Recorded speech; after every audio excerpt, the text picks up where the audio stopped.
10 ayat terakhir ini kenapa dipilih oleh Rasulullah sallallahu alaihi wasallam? Kenapa bukan 10 ayat dari surat Yasin?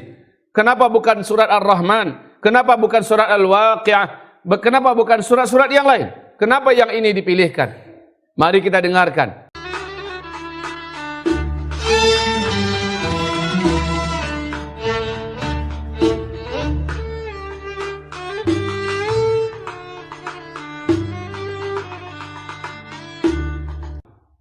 Ma'asyiral muslimin, hamba-hamba Allah sekalian, para pelaksana salat Jumat di hari yang mulia ini adalah tanggal 3 daripada bulan Juli.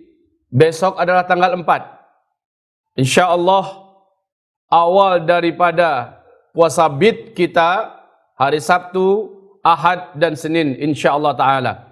Tanggal 4, tanggal 5 dan tanggal 6.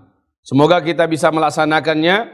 Mudah-mudahan dari siang hari ini kita berazam, besok kita puasa bid 3 hari berturut-turut. Wa taqabbalallahu minna jami'an. Semoga Allah menerima amal ibadah kita seluruhnya. Amin. Kemudian dalam khutbah ini kami ingin sampaikan ayat-ayat Allah Subhanahu wa taala, 10 ayat terakhir daripada surat Al-Kahfi. Surat ini dijadikan sebagai garansi keselamatan umat di akhir zaman daripada serangan Dajjal. Siapa yang hafal ayat ini dan bisa membacakannya di depan Dajjal saat dia ditangkap dan dihadapkan secara paksa kepada Dajjal, ayat ini dibacakan di depan Dajjal. Rasulullah bersabda, yang membacakan ayat ini, 10 ayat ini, Allah akan lindungi dia, Allah akan jaga dia dari fitnah Dajjal. Sekalipun Dajjal menerornya, sekalipun Dajjal menyihirnya, sekalipun Dajjal memaksanya untuk murtad, sekalipun Dajjal berusaha untuk menghipnotisnya, maka orang ini diberi oleh Allah kekuatan hati, kesabatan iman untuk tetap mengatakan Rabbi Allah atau La ilaha illallah. Menolak eksistensi Dajjal, walaupun akhirnya berujung dengan kematian di tengah Dajjal, tetapi dia syahid. 10 ayat terakhir ini kenapa dipilih oleh Rasulullah sallallahu alaihi wasallam? Kenapa bukan 10 ayat dari surat Yasin? Kenapa bukan surat Ar-Rahman? Kenapa bukan surat Al-Waqi'ah? Kenapa bukan surat-surat yang lain? Kenapa yang ini dipilihkan? Mari kita dengarkan. Dajjal mengajak untuk syirik kepada Allah. Dajjal menyeru agar dia yang disembah. Dajjal mengaku dialah Allah. Sementara ternyata surat Al-Kahfi dari ayat pertama sampai 110 seluruhnya bicara tentang tauhid, bicara tentang menafikan syirik.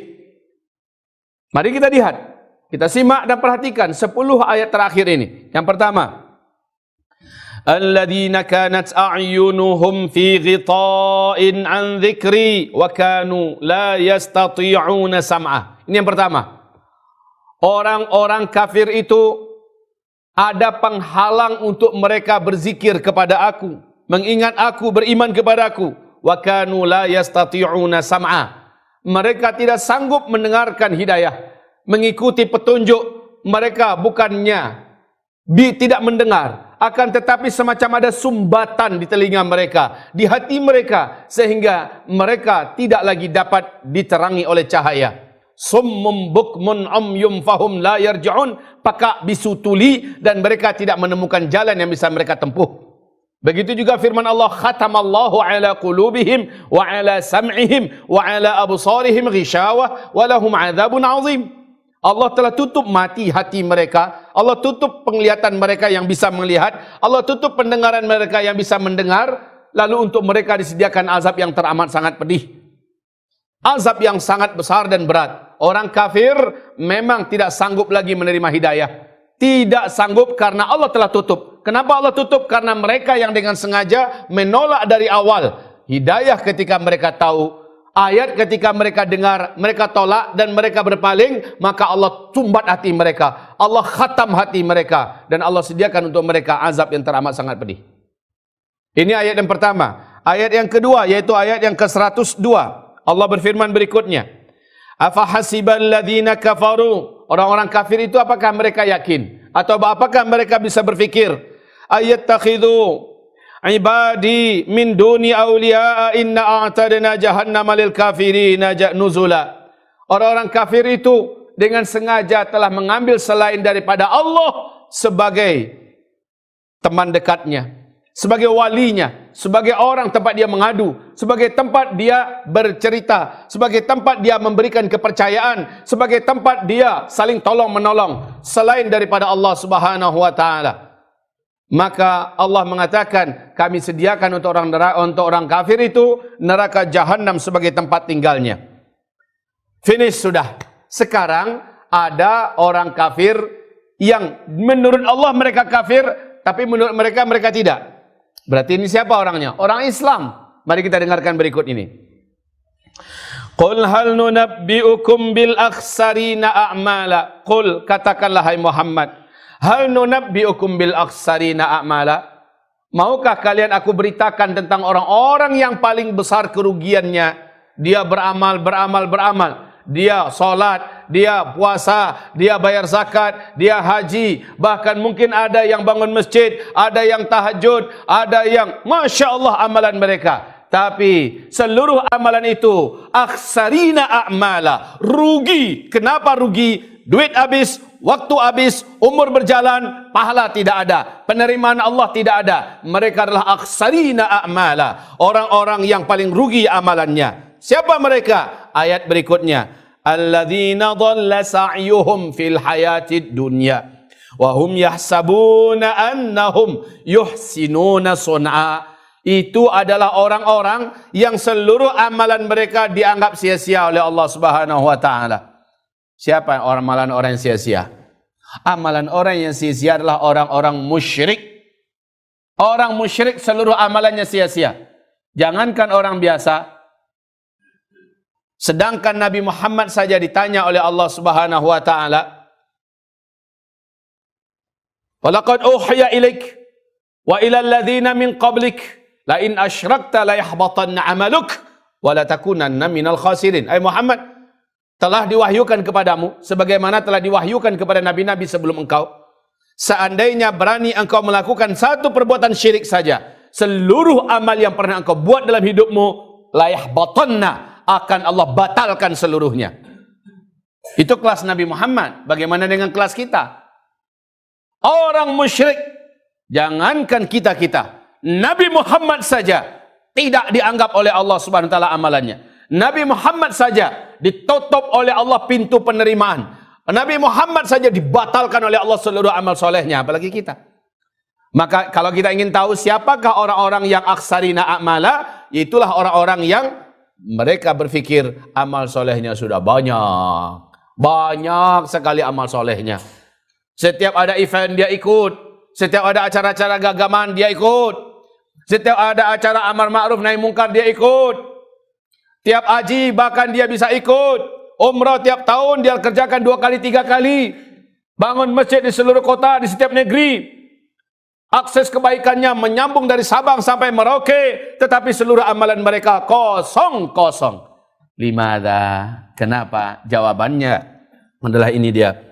Ulaika alladzina kafaru bi ayati rabbihim wa liqa'ih fahabitat a'maluhum fala nuqimu lahum yawmal qiyamati wazna. Ini dia. Siapa mereka? Mereka adalah orang-orang yang menolak, yang mengingkari, yang tidak menerima ayat-ayat Allah untuk mengatur hidup mereka. Ditolaknya Al-Quran sebagai way of life. Ditolaknya Al-Quran sebagai hukum dan undang-undang hidup. Dicampakkan Al-Quran dalam tatanan pemerintahan dan undang-undang kenegaraan. Dia tolak Al-Quran, dia tolak Islam. Ini dia orangnya. Walaupun dia Pak Haji, walaupun dia profesor, doktor, kiai, haji, apabila berani menolak ayat-ayat Allah, kafaru bi ayati rabbihim, dimaksud dengan kafaru bi ayati rabbihim wa liqa'ih, fahabitat a'maluhum fala nuqimu lahum yaumal qiyamati wazna. Inilah tipe-tipe pemerintahan hari ini di muka bumi. Pemerintahan yang terang-terangan menolak hukum dan syariat Allah Subhanahu wa taala. Tidak hanya di negeri ini atau di negeri manapun saja pada hari ini, pada saat ini, melainkan seluruhnya mengatakan tidak ada tempat untuk negeri ini, tidak ada tempat untuk tanah air ini, tidak ada tempat untuk pemerintahan ini. Syariat Allah, hukum Allah. Tidak ada tempat, kata mereka. Allah katakan pada hari kiamat mereka-mereka ini tidak ada yang akan ditimbang dari amalan mereka. Fala nuqimu lahum yaumal qiyamati wazna. Enggak akan ada amalan mereka yang akan ditimbang oleh Allah. Seluruhnya berarti tidak dianggap oleh Allah, sia-sia. Ayat selanjutnya. Dzalika jazaohum jahannamu bima kafaru wattakhadhu ayati wa rusuli huzwa. Itulah orang-orang yang telah disediakan untuk mereka balasannya neraka Jahannam karena keingkaran mereka itu tadi dan karena mereka menjadikan ayat-ayatku dan para rasul-rasulku sebagai olok-olokan. Di neraka nanti ditemukan kiai besar, ulama yang dulu di dunia terkenal. Ternyata dia sedang ada di dalam perut dasar neraka Jahannam dan dia diikat dengan rantai dari api neraka Jahannam, menderita kesakitan. Orang-orang neraka mendekatinya dan bertanya, bukankah engkau kiai anu? Bukankah engkau ulama anu? Bukankah engkau buya anu? Benar. Kenapa engkau bersama kami di neraka? Kenapa perlakuan yang diperlakukan kepadamu lebih hina daripada kami? Apa jawaban kiai ini? Apa jawaban ulama ini? Apa jawaban dai ini? Apa jawaban ustaz ini? Benar. Kami dulu menyeru dan mengajak kalian kepada yang baik-baik, tetapi kami sendiri tidak mengerjakannya. Kami tahu kepada yang baik-baik, tetapi kami sendiri tidak mengamalkannya. Inilah yang kami terima pada hari ini. Hamba-hamba Allah yang kami muliakan, siapapun kita, level ulama saja demikian, apalagi orang biasa, berilmu tapi tidak diamalkan. Bahkan ulama yang paling memalukan adalah ulama yang berpihak kepada penguasa, kepada kelompok-kelompok yang terang-terangan penguasa dan kelompok ini menolak mentah-mentah syariat Allah. Dia malah berada di situ. Dia malah ikut-ikutan mengatakan, tidak ada tempat di tanah air ini untuk syariat Islam. Tidak ada tempat di tanah air ini untuk hukum Allah Subhanahu wa ta'ala. Inilah dia kelompok model tipe-tipe pemimpin, ulama-ulama, dai-dai dan ustaz. Ad-du'atu ala abwabi jahannam. Semua yang percaya dengan fatwanya, semua yang mengikuti nasihat dan kata-katanya akan didorongnya masuk ke neraka jahannam bareng bersama dia sekalian. Kita lanjut kepada ayat Allah berikutnya. Innal ladzina amanu wa 'amilus shalihat kanat lahum jannatul firdausi nuzula. Adapun orang-orang yang beriman dan mereka dalam imannya amilus shalihat, mereka mengamalkan semua amalan-amalan yang wajib, kanat lahum jannatul firdausi nuzula. Jannah Firdaus yang disebut-sebutkan ketika masih hidup di dunia adalah untuk mereka. Kanat lahum jannatul firdausi nuzulah. Untuk mereka, untuk orang yang beriman yang tidak musyrik, untuk orang beriman yang senantiasa dalam imannya, senantiasa berlomba dengan yang lain dalam beramal soleh. Kami sediakan untuk mereka surga Firdaus sebagai tempat tinggalnya, khalidina fiha abada. Mereka di dalamnya kekal selama-lamanya. Mereka di dalamnya kekal selama-lamanya. Mereka di dalamnya kekal di dalam surga selama-lamanya. Tidak ada orang cerita masuk surga Firdaus lalu dia keluar lagi. Itu tidak ada. Orang yang masuk neraka ada harapan keluar? Tidak ada. Orang Islam yang kebangetan banyak buat dosa, ada harapan dia akan keluar daripada neraka setelah dia disiksa di dalam neraka. Setelah habis masa dosanya, dia diterima kembali oleh Allah sebagai calon ahli surga. Tetapi orang yang masuk surga tidak akan ada cerita akan keluar dari surga. Tidak akan ada itu cerita. Kalau di dunia mungkin ada human error, ada kesalahan dari faktor kesalahan manusia, salah catat, salah masukkan orang dan sebagainya. Akan tetapi untuk masuk surga nggak ada cerita. Orang yang sudah masuk surga tepat orangnya. Dan yang tidak pantas masuk surga pasti akan keluar. Sebelum masuk surga dia sudah dicampakkan ke dalam neraka. Walaupun dia soleh, taat, hamba Allah, setelah nyebrang dia lulus, nyebrang dari sirat ya, ternyata tetap dicampakkan dan dilemparkan dalam neraka jahanam karena dia tidak bakal masuk surga. Namun siapa yang sudah masuk surga tidak akan pernah keluar. Yang masuk neraka ada harapan untuk keluar. Orang Islam ada harapan untuk keluar dari neraka. Hanya merasakan sekian lama dan sekian panjang siksaan neraka. Oleh karena itu Allah sebutkan orang yang masuk surga Firdaus atau surga Allah khalidina fiha abada, akan kekal di dalamnya selama-lamanya. Lanjut. Qul law kana al-bahru midada li kalimati rabbi lanafida al-bahru qabla an tanfada kalimatu rabbi walau ji'na bimithlihi madada. Kalau seandainya air laut ini dijadikan tinta, seluruh yang ada di muka bumi dijadikan kertas, menuliskan nikmat-nikmat Allah, tidak akan bisa dihitung nikmat-nikmat Allah, walaupun kami tambah lagi air laut yang banyak serupa itu, dan kertas yang lebih banyak daripada sebelumnya, tidak akan mampu mencatat nikmat-nikmat kami.